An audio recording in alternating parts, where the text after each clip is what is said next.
Hello everyone, मैं अंकुर वबेले आप सभी का स्वागत करता हूं आपके अपने चैनल मैग्नेट ब्रेन्स हिंदी पर।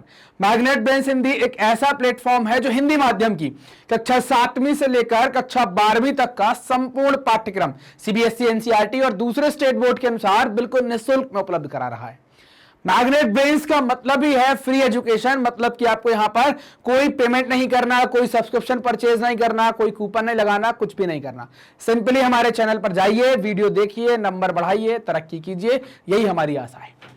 तो बात करते हैं कि हम इस वीडियो के अंदर क्या पढ़ेंगे, मतलब इस वीडियो का टॉपिक क्या होगा। तो इस वीडियो के अंदर हम बात करेंगे असंगठित क्षेत्र के श्रमिकों का संरक्षण कैसे हो।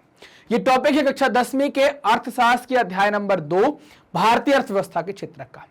क्योंकि इसके पहले वाले वीडियो में हमने जो बात की थी, हमने देखा था कि संगठित और असंगठित क्षेत्रकों के बारे में बात की थी। संगठित क्षेत्रक हमने वो देखे थे जहां पर लोग काम कर रहे हैं, जो सरकारी रजिस्टर्ड कंपनियां हैं, सरकारी रजिस्टर्ड ऑर्गेनाइजेशन है, सरकारी रजिस्टर्ड संस्थाएं हैं, उनको संगठित कहते थे। क्यों? क्योंकि सरकार के नियम और विनियम को उनको मानना पड़ता था, उनका पालन करना पड़ता था। वहां पर काम करने वाले लोगों के घंटे निश्चित थे, उनको कई प्रकार की सुविधाएं, सवेतन छुट्टी है ना, मतलब संडे का अवकाश मिल जाना और जो बीमारी के लिए छुट्टी मिल जाना, ऐसे कई सारी सुविधाएं उनको मिलती थी।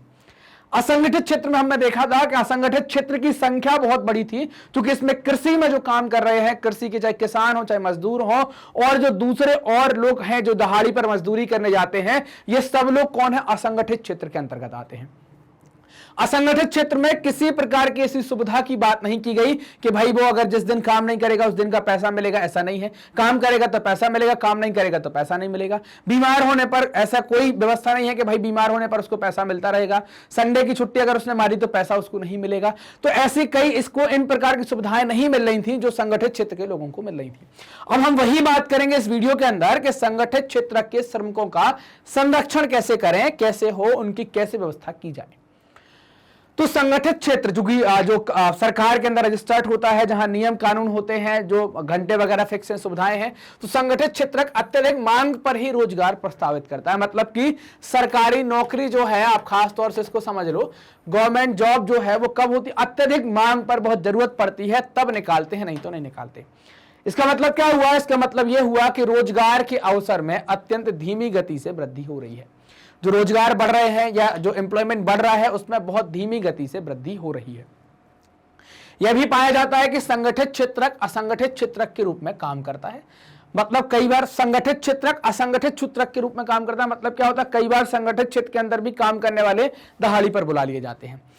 वे ऐसी रणनीति, कर, वंचन या श्रमिकों को संरक्षण प्रदान करने वाली विधियों के अनुपालन से बचने के लिए अपनाते हैं। मान लीजिए हमारी कोई बहुत बड़ी कंपनी है, लेकिन हमने सफाई के लिए ठेका दे दिया कि बोले इस कंपनी को दिया है, वो कंपनी करवाती रहेगी। समझ रहे ना? तो संगठित क्षेत्र में भी असंगठित रूप से काम किया जाता है। इसमें क्या होता है? प्रायः उनका शोषण हो जाता है, उनको उचित मजदूरी नहीं मिलती है, उनकी आय कम है, नियमित नहीं है, इस रोजगार में संरक्षण नहीं है और ना ही उसमें कोई लाभ उनको मिल पाता है, फायदा मिल पाता है।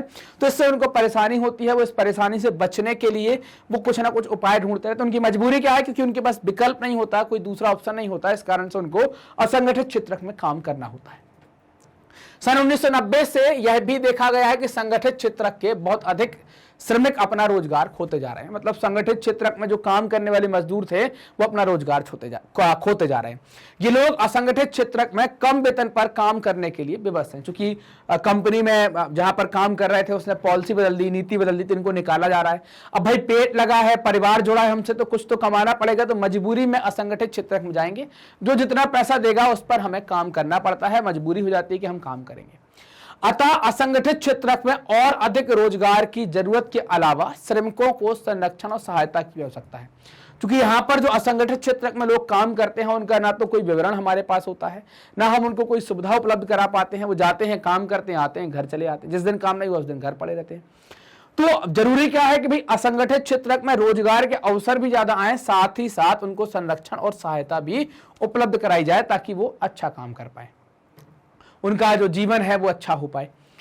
ये लाचार लोग कौन हैं जिन्हें संरक्षण की आवश्यकता है? लाचार मतलब कौन? असंगठित क्षेत्र में जो दैनिक मजदूर हैं या मजदूर हैं, वो कौन है जिन्हें संरक्षण की आवश्यकता है?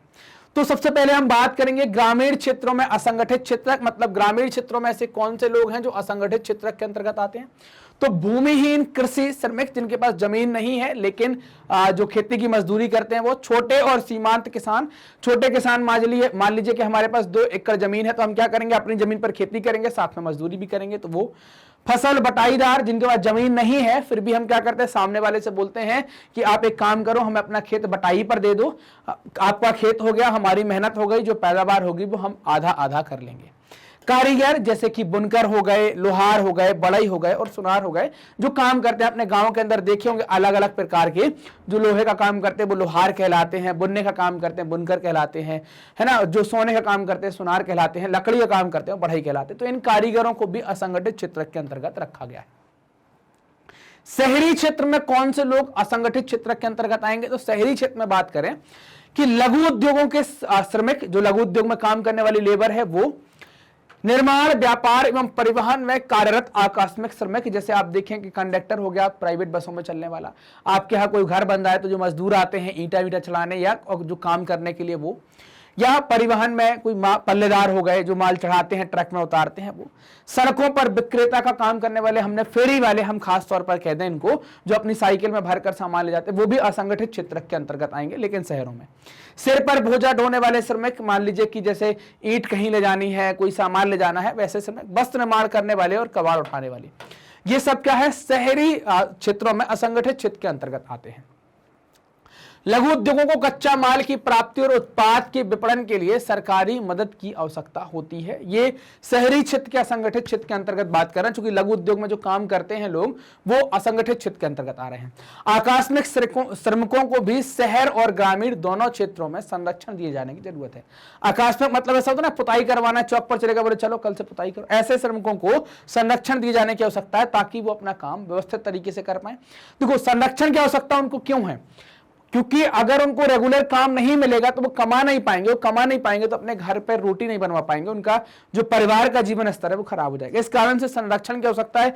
कोई ऐसी व्यवस्था कर दो कि भाई उनको काम मिलता रहे, कोई बड़ी समस्या आ जाए तो उनको सरकार खर्चा उठा ले उनकी बीमारी का, कोई पढ़ाई लिखाई है तो बच्चों की पढ़ाई लिखाई की कुछ व्यवस्था हो जाए कि फीस ना लगे, ऐसे संरक्षण। वो संरक्षण ये नहीं चाहते कि उनको पिंजरे में डाल दो, हमें बस सोने की प्लेट में आप खाना खिलाओ। संरक्षण का मतलब क्या है, उनको लगातार काम मिले, उनको स्वास्थ्य की सुविधाएं मिल जाए, उनको शिक्षा की सुविधाएं मिल जाए, ये संरक्षण हो जाता है।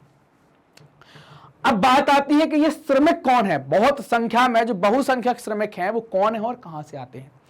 तो ये खास तौर पर अनुसूचित जाति के लोग, अनुसूचित जनजाति के लोग, जिनको सामान्य तौर पर आप एससी और एसटी कहते हैं, इस वर्ग से सामान्य तौर पर अधिकांशतः आपको इसी वर्ग के लोग देखने को मिलेंगे। इनके अतिरिक्त पिछड़ी जातियों के जो लोग होंगे वो भी मजदूरी का काम या असंगठित क्षेत्र के अंतर्गत काम करते हैं।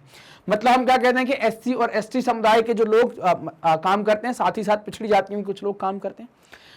ये क्या होता है, अनियमित और कम मजदूरी पर काम करने वाले लोग होते हैं। अनियमित का मतलब क्या हो गया कि इनको नियमित काम नहीं मिलता, 5 दिन के लिए बुला लिया, फिर 3 दिन आराम करना पड़े, फिर 5 दिन कहीं काम मिल गया, फिर 2 दिन आराम करना पड़े। नियमित नहीं है कि आप लगातार आपको काम मिलता रहे, ऐसा नहीं है। सामाजिक भेदभाव के भी शिकार होते हैं लोग। अगर समाज में आप देखेंगे तो छुआछूत की भावना एससी और एसटी के साथ आपको देखने को मिल सकती है, और दूसरे सामाजिक भेदभाव आप एससी एसटी और पिछड़ी जातियों के साथ देख सकते हैं, आपस में भी देख सकते हैं, है ना, कि आप देखेंगे कि पिछड़ी जाति और एससी एसटी में आप देखेंगे छुआछूत। तो सामान्य तौर पर जो अस्पृश्यता के छुआछूत की भावना है वो इनके साथ है। सामाजिक भेदभाव की भावना आपको यहां पर देखने को मिल सकती है, ये सामाजिक भेदभाव का शिकार हो जाते हैं। अतः आर्थिक एवं सामाजिक विकास के लिए असंगठित क्षेत्र है, असंगठित क्षेत्र के श्रमिकों को संरक्षण और सहायता अनिवार्य है। साथ ही साथ उनका सामाजिक भेदभाव खत्म करना, उनमें आर्थिक समानता लाना, राजनीतिक समानता लाने के भी प्रयास किए जाने चाहिए ताकि वो क्या कर सके, अपने जीवन स्तर को और अच्छा कर सकें। तो ये बात करी हमने कि असंगठित क्षेत्र के श्रमिकों को संरक्षण कैसे हो, उनका संरक्षण कैसे हो, ये वीडियो के अंदर हमने देखा। मैग्नेट ब्रेन्स जाना जाता है अपनी हाई क्वालिटी एजुकेशन और फ्री एजुकेशन के लिए। मैग्नेट ब्रेन्स की आपको वीडियो मिलेंगे, मैग्नेट ब्रेन्स और मैग्नेट ब्रेन्स हिंदी का जो चैनल है उसका यूट्यूब पर। इसके अलावा वीडियो आप एप्लीकेशन पर और हमारी वेबसाइट पर देख सकते हैं। तीनों जगह वीडियो देखने का कोई पेमेंट आपको नहीं करना है, ये बिल्कुल निःशुल्क है, कोई पैसा आपको नहीं देना है, कुछ खरीदना नहीं है, कोई कूपन कोड नहीं लगाना है, 100% फ्री है। हमारे कोर्सेज हैं जो टॉप कोर्सेज हैं, ये हमारे कोर्स चलते हैं। जैसे आप देखेंगे सीबीएसई में हिंदी मीडियम इंग्लिश मीडियम का कोर्स मिलेगा, एनटीएससी ओलंपियाड मिलेगा। यूनिवर्सिटी में जो एंट्रेंस टेस्ट होता है सीयूईटी, वो बिल्कुल निःशुल्क में कराया जाता है। इंजीनियरिंग में जाने के लिए आईआईटी जेईई, मेडिकल में जाने के लिए नीट की तैयारी बिल्कुल निःशुल्क में है। UP Bihar board spoken course, bank, RRB, SSC, UPSC, जैब कैब, ये सारी तैयारियां बिल्कुल निःशुल्क में कराई जाती हैं। आपसे किसी प्रकार का कोई पेमेंट नहीं मांगा जाता। ये वीडियो आप देख रहे हैं मैग्नेट ब्रेन्स हिंदी पर, तो आप इसको सब्सक्राइब जरूर करें। आप हमसे जुड़ कैसे सकते हैं? तो हमसे जुड़ने का जो माध्यम है, विभिन्न सोशल मीडिया प्लेटफॉर्म पर जुड़ सकते हैं, जैसे यूट्यूब पर, फेसबुक पर, इंस्टा पर, ट्विटर पर और टेलीग्राम पर। सर्च करेंगे मैग्नेट ब्रेन्स तो आप हमारे साथ कनेक्ट होंगे। हमारे चैनल मैग्नेट ब्रेन्स हिंदी को सब्सक्राइब करें, लाइक करें, वीडियो को लाइक करें, अपने दोस्तों के साथ शेयर करें। कमेंट में जाकर अपने डाउट भी पूछें, हमें भी बताएं कि आपको वीडियो कैसे लगते हैं। मिलते हैं अगले वीडियो में, तब तक अपना ध्यान रखें, पढ़ते रहें और मस्त रहें। धन्यवाद।